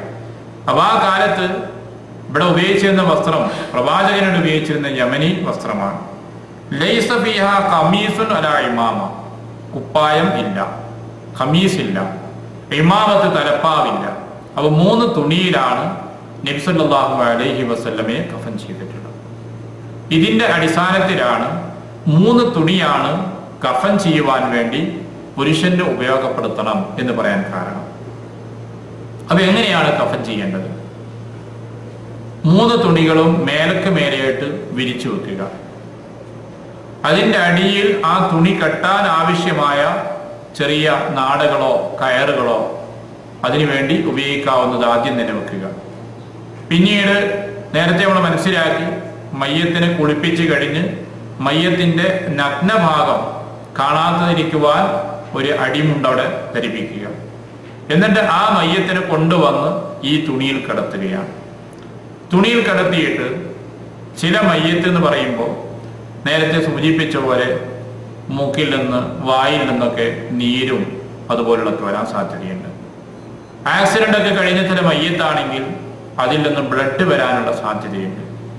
ഇത്തരത്തിൽ സാധ്യതകൾ ഉള്ളതാണെന്നുണ്ടെങ്കിൽ ആ ഭാഗങ്ങളിൽ നിന്ന് ബ്ലഡ് വരാതിരിക്കാൻ അല്ലെങ്കിൽ ഇതൊന്നും പുറത്തേക്ക് വരാതിരിക്കുവാൻ വേണ്ടി നന്നായി പരുത്തി വെക്കുക. പരുത്തി വെച്ച് കഴിഞ്ഞാൽ അത് തൽക്കാലം പുറത്തേക്ക് വരാതെ തടഞ്ഞു നിർത്താൻ സാധിക്കും. ഇത്തരത്തിലാണ് ആ സമയത്ത് ആദ്യം പരുത്തിയൊക്കെ വെക്കുക. ആ പരുത്തിയിലോ അല്ലെങ്കിൽ കൽഫംപുടവയിലൊക്കെ അല്പമൊക്കെ സുഗന്ധം ഉപയോഗിക്കുക. കാരണം ഇങ്ങനെയുള്ള നീരൊക്കെ വരുന്നതോ കുറെ ദിവസങ്ങൾ പിന്നിട്ട ശേഷമുള്ള മയ്യത്തൊക്കെ ആണെങ്കിൽ അഴുകിയിട്ടുണ്ടാകും, ചിലപ്പോൾ വാസനയും ഉണ്ടാകും. ഏറ്റവും അധികം ദുർഗന്ധമുണ്ടാകുന്ന ഒന്നിൽപ്പെട്ടതാണ് മനുഷ്യന്റെ ശരീരം. ഇപ്പൊ വെള്ളത്തിലൊക്കെ പോയി അല്ലെങ്കിൽ കാട്ടിലൊക്കെ നഷ്ടപ്പെട്ട് ദിവസങ്ങൾക്ക് ശേഷം കണ്ടെത്തുന്ന മയ്യത്താണെങ്കിൽ ആ മയ്യത്തിന്റെ വാസന വല്ലാതെ ഉണ്ടാവും. അപ്പൊ അതുകൊണ്ട് തന്നെ ആ മയ്യത്തിന്റെ കഫംപുടവയിലും മറ്റുമൊക്കെ അല്പം സുഗന്ധമൊക്കെ ഉപയോഗിക്കുക. അത് കുറെ കൂടി സൗകര്യമായിരിക്കും എന്നർത്ഥം. അപ്പൊ അത്തരത്തിൽ പരുത്തികൾ ആവശ്യമാണെങ്കിൽ വെക്കുക. അതെന്നാൽ ചിലയിടങ്ങളിൽ കാണാൻ കണ്ണിലെ മൂക്കിലെ കയ്യിന്റെയും കാലിന്റെയൊക്കെ മടക്കിൽ അങ്ങനെ എല്ലായിടത്തും വെക്കണമെന്ന് ഇസ്ലാമിന്റെ നിയമമല്ല. ഇത് ആവശ്യമുണ്ടോ ഇല്ലയോ എന്നുള്ളതാണ്. ആവശ്യമാണെങ്കിൽ അതൊക്കെ വെക്കുക. അതിന് ശേഷം മയ്യത്തിന്റെ വലതുവശമാണ് ആദ്യം ഒരു തുണിയെടുത്തിട്ട് മൂടുക. 3 തുണിയാണ് വിരിച്ചു വെച്ചിട്ടുള്ളത്. അതിൽ നിന്ന് ഒരു തുണിയുടെ മയ്യത്തിന്റെ വലതു ഭാഗത്തുള്ള തുണി എടുത്തിട്ട് അത് ആ വലതു ഭാഗം പൊതിയുക. പിന്നീട് ഇടതു ഭാഗം പൊതിയുക. ഇതേപോലെ അടുത്ത തുണിയുടെയും വലതുവശത്തുള്ള തുണി കൊണ്ട് ഇങ്ങോട്ട് മടക്കി അതിന്റെ മുകളിലേക്ക് ഇടതുവശത്തെ തുണിയും വെച്ച് അങ്ങനെ 3 തുണികളും മയ്യത്തിന്റെ ശരീരം മൂടുക. ബാക്കി വരുന്ന തലയുടെ ഭാഗത്തും കാലിന്റെ ഭാഗത്തും മിച്ചം വരുന്നത് അവിടെ കൂട്ടിക്കെട്ടുകയും ഇടയിലുള്ള കെട്ടുകൾ അത് ആവശ്യത്തിനനുസരിച്ചാണ്. ചിലർക്ക് ഒരു കെട്ടിന്റെ ആവശ്യം ഉണ്ടാവും, ചിലർക്ക് ഒന്ന് മതിയാകണം എന്നില്ല. അവർ മയ്യത്തിന്റെ നീളത്തിനും ആവശ്യത്തിനും അനുസരിച്ച് 2, 3, 5 ഇങ്ങനെ ഒരുപക്ഷെ 1 കൊണ്ട് മതിയാക്കാം. സാധാരണ 1 കൊണ്ട് മതിയാവില്ല. അപ്പൊ ചുരുങ്ങിയത് 3 വരും. 3 കഴിഞ്ഞാൽ പിന്നെ 5. ഇങ്ങനെ ആവശ്യത്തിനനുസരിച്ച് മയ്യത്തിന്റെ കെട്ടുകൾ ഉപയോഗിക്കുക. ഇതാണ് ഒരു പുരുഷനെ കഫൻ ചെയ്യുമ്പോൾ ശ്രദ്ധിക്കാനുള്ളത്. സ്ത്രീയാണ് കഫൻ ചെയ്യപ്പെടുന്നതെങ്കിൽ നബി സല്ലല്ലാഹു അലൈഹി വസല്ലം ഉദ്ധരിക്കുന്ന ചില സംഭവങ്ങളുടെ അടിസ്ഥാനത്തിൽ സൂചിപ്പിക്കപ്പെട്ടിട്ടുള്ളത് 5 വസ്ത്രം എന്നുള്ളതാണ്. അല്ല 3 കൊണ്ട് മതിയാക്കാവുന്നതുമാണ്. ഏറ്റവും പ്രബലമായത് 3 ഒന്ന് മക്കന അവർക്കുണ്ടാകും, ഒരു നീളക്കുപ്പായം എന്ന് പറഞ്ഞാൽ അവരുടെ ഒരു കമീസ്. നേരത്തെ സൂചിപ്പിച്ച പോലെ റസൂൽ കൊടുത്തല്ലോ, മകളെ കുളിപ്പിച്ചു കഴിഞ്ഞതിന് ശേഷം നിങ്ങൾ എന്നെ അറിയിക്കണമെന്ന് പറഞ്ഞു. അറിയിച്ചപ്പോൾ അവർക്ക് അടി വസ്ത്രത്തിനുള്ള പ്രവാചകൻ ഒരു തുണി കൊടുത്തു. ഇതേപോലെ ഔറത്ത് മറയുന്ന ഒരു തുണി അടിയിലുണ്ടാകും. അതിന്റെ പുറമെ മക്കനയും കുപ്പായവും, പിന്നീട് 2 തുണികളും. ഇത് മതിയാവുന്നതാണ് ഒരു സ്ത്രീയെ സംബന്ധിച്ചിടത്തോളം. അവർക്കും നേരത്തെ പറഞ്ഞ പോലെ തന്നെ പരുത്തി ആവശ്യമുള്ള ഭാഗങ്ങളിലൊക്കെ പരുത്തി വെക്കുകയും ഈ കാര്യങ്ങളൊക്കെ നിർവഹിക്കുകയുമാണ് ചെയ്യേണ്ടത്. ഇങ്ങനെയാണ് ചെയ്യേണ്ടത്. ഇനി ആവശ്യമാണെന്നുണ്ടെങ്കിൽ മൊത്തത്തിൽ വരുമ്പോൾ ഈ അടിമുണ്ട്, മക്കന, കുപ്പായം, പിന്നെ 2 ശരീരം മൊത്തമായി പൊതിയാവുന്ന തുണികൾ, ഇങ്ങനെ 5 എണ്ണമാണ് സ്ത്രീകളെ സംബന്ധിച്ചിടത്തോളം ഉള്ളത്. പ്രവാചകന്റെ മകൾ ഉമ്മു കുൽസൂം റളിയല്ലാഹു അൻഹ മരിച്ചപ്പോൾ അവരെ കഫൻ ചെയ്തത് 5 വസ്ത്രത്തിലായിരുന്നു എന്ന് പറയുന്നുണ്ട്. അത് ഈ 5 എണ്ണമാണ് ഉദ്ദേശിക്കുന്നത്. എന്നാൽ ഇങ്ങനെ കഫൻ ചെയ്യുന്നതിൽ തന്നെ പലയിടങ്ങളിലും വ്യത്യസ്തമായ സമ്പ്രദായങ്ങളുണ്ട്. ഈ സമയത്ത് പ്രത്യേകമായ ദിക്റുകൾ നിർദ്ദേശിക്കപ്പെടുന്നില്ല. കഫൻ ചെയ്യുമ്പോൾ പ്രത്യേകം ചൊല്ലണം എന്ന് പറയുന്ന പ്രത്യേക ദിക്റുകളൊന്നുമില്ല. അതേപോലെ തന്നെ ചിലയിടങ്ങളിലും മൈലാഞ്ചി കഫൻ പുടവയിൽ വെക്കുന്ന കാണുന്നുണ്ട്. മറ്റു ചില ആളുകൾ, ഈ ത്വരീഖത്തിന്റെ ആളുകൾ, അവര് സിൽസില എന്ന് പറഞ്ഞിട്ട് കഫൻ പുടവയിൽ ഉള്ളിൽ വെക്കുന്നുണ്ട്. ഇപ്പം നമ്മുടെ നാട്ടിലൊക്കെ എടുത്തുപോയെങ്കിലും ഇപ്പോഴും ചില ഭാഗങ്ങളുണ്ട് മുഖത്തെഴുത്തുന്നൊരു സംഗതിയുണ്ട്. എന്താന്ന് ഞാനിതുവരെ വായിച്ചു നോക്കിയില്ല. മുഖത്തെഴുത്തെന്നാണ് ഇതിന് പറയാം. അതിൽ കടലാസിലൊക്കെ എഴുതിയിട്ട് ഈ കഫൻ പുടവയിൽ വെക്കുകയാണ്. അതൊക്കെ ഇയാൾ യോഗ്യനാണ്, കൊള്ളാവുന്നവനാണ്, അല്ല ഇന്ന ഷെയ്ഖിന്റെ ത്വരീഖത്തിലുള്ള ആളാണ് എന്നൊക്കെയുള്ള രേഖകൾ പോലെയാണ് എഴുതുന്നത്. അതെന്താണ് ഉദ്ദേശം എന്നറിയില്ല. പലരും പല ഉദ്ദേശം പറയുന്നതിന് മുൻഗണനക്കീർ വരുമ്പോൾ ചോദ്യം ചെയ്യാൻ വരുമല്ലോ കവറിൽ. അപ്പൊ ഈ എഴുത്ത കൂടി കാണുമ്പോൾ ഇത് ചില്ലറക്കാരനല്ല എന്ന് മനസ്സിലാക്കിക്കോട്ടെ എന്നുള്ള രീതിയിലൊക്കെയാണ് ആളുകൾ ഇതിനെ വ്യാഖ്യാനിക്കപ്പെടുന്നത്. എന്തൊക്കെയാണെങ്കിൽ ശരി, ഇതെന്തൊക്കെയോ സമ്പ്രദായങ്ങളാണ്. ഇതൊന്നും ഇസ്ലാമിൽ അടിസ്ഥാനമില്ല. നബി സല്ലല്ലാഹു അലൈഹി വസല്ലമയുടെ കാലത്ത് ത്വരീഖത്തില്ല, ത്വരീഖത്തില്ലാത്തത് കൊണ്ട് തന്നെ സിൽസിലയില്ല. ത്വരീഖത്ത് ഉണ്ടാകുന്നതൊക്കെ ഹിജ്റ 5, 6, 7 നൂറ്റാണ്ട് മുതൽ ഈ 10-ാം നൂറ്റാണ്ട് വരെയുള്ള കാലത്താണ്. ഇപ്പോഴും പുതിയ ത്വരീഖത്ത് ഉണ്ടായിക്കൊണ്ടിരിക്കുകയാണ്. ഇപ്പൊ ഉണ്ടാക്കിയ നമ്മളാണ് ആരോ ത്വരീഖത്തൊക്കെ ഉണ്ടായാലും അപ്പൊ പുതിയ പുതിയ ത്വരീഖത്ത് അങ്ങനെ ഉണ്ടാക്കിക്കൊണ്ടേയിരിക്കുക. അപ്പൊ ഇതൊന്നും പ്രവാചകന്റെയോ സഹാബത്തിന്റെയോ ഇമാമുകളുടെ കാലത്തില്ല. അതുകൊണ്ട് തന്നെ അതുമായി ബന്ധപ്പെട്ടുള്ള ഈ പരിപാടികളൊന്നും ഇല്ല എന്നർത്ഥം. അപ്പൊ ഇത്രയും കാര്യങ്ങളാണ് ശരിക്കും കഫൻ ചെയ്യുമ്പോൾ ശ്രദ്ധിക്കുവാനുള്ള കാര്യങ്ങൾ ഇതൊക്കെയാണ്. ഇനി ഏറ്റവും ചുരുങ്ങിയത് ഒരു വസ്ത്രം കൊണ്ട് കഫൻ ചെയ്യാന്നുള്ളതാണ്. അത്തരം സാഹചര്യം വരും, കൂട്ടമായ മരണം ഉണ്ടാവും. അപ്പൊ സുനാമിയൊക്കെ ഉണ്ടായപ്പോൾ കൂട്ടമായിട്ട് മരിക്കുകയാണ് ചെയ്യുന്നത്. അങ്ങനെയുള്ള മരണങ്ങൾ വരുന്ന സമയത്ത് ഒന്നിലധികം ആളുകളെ ഒരു തുണിയിൽ കഫൻ ചെയ്യേണ്ട അവസ്ഥ വന്നത് വരും. ഒരേ ഖബറിൽ തന്നെ 2-3 ആളുകളെ മറവ് ചെയ്യേണ്ടി വരും. വലിയ യുദ്ധങ്ങൾ നടക്കുന്ന സമയത്ത് ആയിരക്കണക്കിന് ആളുകളായിരിക്കും മരിക്കുക. ഒരു ബോംബിട്ട് എത്ര ആളാ മരിക്കണേ, കുറച്ചൊന്നും നല്ലത്. അപ്പൊ അങ്ങനെയുള്ള സമയത്ത് ഓരോരുത്തർക്കും ഒരു ഖബർ വയ്ക്കുക, ഓരോരുത്തർക്കുമുള്ള കഫൻ പുടവുകൾ 3, 4 ഈ പറഞ്ഞ എണ്ണ പ്രകാരമൊക്കെ തയ്ക്കുക എന്നൊക്കെ പറഞ്ഞാൽ പ്രയാസമായിരിക്കും. അപ്പൊ അത്തരം സാഹചര്യങ്ങളിൽ ഒന്നുകൊണ്ട് മതിയാക്കുന്ന രീതിയാണ്. അതുകൊണ്ടാണ് നേരത്തെ പറഞ്ഞത് മുസ്അബ് റളിയല്ലാഹു അൻഹുവിനെ മറവ് കഫൻ ചെയ്യുമ്പോൾ യുദ്ധത്തിലാണ് അദ്ദേഹം മരിക്കുന്നത്, ഉഹദ് യുദ്ധത്തിലാണ്. 70 ആളുകളാണ് ഉഹദ് യുദ്ധത്തിൽ മുസ്ലിങ്ങളിൽ നിന്ന് മരണപ്പെട്ടത്. അപ്പൊ അവരെല്ലാം മറവ് ചെയ്യാനും ഈ പ്രയാസം ഉണ്ടായിരുന്നു. അതുകൊണ്ട് ഒന്നിലധികം ആളുകൾ ഒരു ഖബറിൽ തന്നെ മറവ് ചെയ്തിട്ടുണ്ട്. അപ്പൊ അങ്ങനെയുള്ള സാഹചര്യം വരുമ്പോൾ ആ സന്ദർഭത്തിൽ നമുക്ക് ഇളവ് അനുവദിച്ചിട്ടുണ്ട്. നിർബന്ധമായത് ശരീരം മുഴുവൻ മറയുന്ന ഒരു വസ്ത്രം കൊണ്ട് കഫൻ ചെയ്യാമെന്നാണ്. അത്തരം ഘട്ടങ്ങളിൽ ചെയ്താൽ മതി. അതല്ല നമുക്ക് സൗകര്യപ്പെടുന്ന അവസ്ഥയിലാണെങ്കിൽ പുരുഷന്മാരെ സംബന്ധിച്ചിടത്തോളം 3 വസ്ത്രം, സ്ത്രീകളെ സംബന്ധിച്ചിടത്തോളം മക്കനയും ഒരു കുപ്പായവും പിന്നെ 2 വസ്ത്രവും. ഇതാണ് അതിൽ സൂചിപ്പിക്കപ്പെട്ട നിർദ്ദേശിക്കപ്പെട്ട രൂപങ്ങളുള്ളത്. ഇതാണ് രണ്ടാമതായി ഒരു മയ്യത്തിന് വേണ്ടി നമ്മൾ ചെയ്യേണ്ട പ്രധാനപ്പെട്ട കാര്യം. അപ്പൊ ഈ കാര്യങ്ങൾ ഏകദേശം നമുക്ക് എല്ലാവർക്കും ചെയ്യാൻ കഴിയണം. ഒരു മയ്യത്ത് നമ്മുടെ മുമ്പിൽ എത്തിപ്പെട്ടാൽ ആ മയ്യത്ത് കുളിപ്പിക്കാൻ നമുക്ക് കഴിയണം, കഫൻ ചെയ്യാൻ നമുക്ക് സാധിക്കണം. നമുക്കതിനെപ്പറ്റി വേണ്ട രൂപത്തിൽ അറിയില്ല എങ്കിൽ അറിയുന്ന ഒരാളെ ഉപയോഗപ്പെടുത്തണം. ആ ഉപയോഗപ്പെടുത്തുന്ന ആളും മയ്യത്ത് കുളിപ്പിക്കാൻ സഹായിക്കാനും അതിൽ സഹകരിക്കുകയും ചെയ്യുന്ന ആളുകളൊക്കെ വിശ്വസ്തരും നല്ലവരുമായ ആളുകളായിരിക്കണം. ഇനി ഇതോടനുബന്ധമായി നമ്മൾ മനസ്സിലാക്കേണ്ടത്, മയ്യത്ത് കുളിപ്പിച്ച ആൾക്ക് കുളിക്കൽ സുന്നത്തുണ്ട്. നിർബന്ധമല്ല, കുളിക്കൽ സുന്നത്താണ്. ഇത് നിർബന്ധമാണെന്ന് ധരിച്ചുകൊണ്ട് നിസ്കരിക്കാത്ത ഒരാളുണ്ട്. അപ്പൊ ഞാനിപ്പോ ഈ കഴിഞ്ഞ പ്രാവശ്യം നാട്ടിൽ പോയ സമയത്ത് മയ്യത്ത് നമസ്കാരം പങ്കെടുത്തു. അപ്പൊ ഒരാള് പള്ളിയുടെ പുറത്ത് നിൽക്കുകയാണ്. അയാൾ ഈ കുടുംബത്തിൽപ്പെട്ട ആളാണ്. അപ്പൊ പൊതുവെ നിസ്കാരത്തിന്റെ കാര്യത്തിൽ ഒരു അലസതയുള്ള ആളാണെന്നാണ് ഞാൻ മനസ്സിലാക്കിയത്. പക്ഷെ അന്ന് അങ്ങനെയല്ലല്ലോ. ആ മരിച്ച ദിനത്തിൽ അയാൾ വളരെ വിഷമാവസ്ഥയിൽ തന്നെയാണ്. അപ്പൊ ഞാൻ ചോദിച്ചു, നിസ്കരിക്കാൻ വരുന്നില്ലേ? മയ്യത്ത് പെട്ടെന്ന് എടുത്ത് കുളിക്കാൻ നേരം കിട്ടിയില്ല. അപ്പൊ അയാൾ മയ്യത്ത് കുളിപ്പിച്ച ആളാണ്.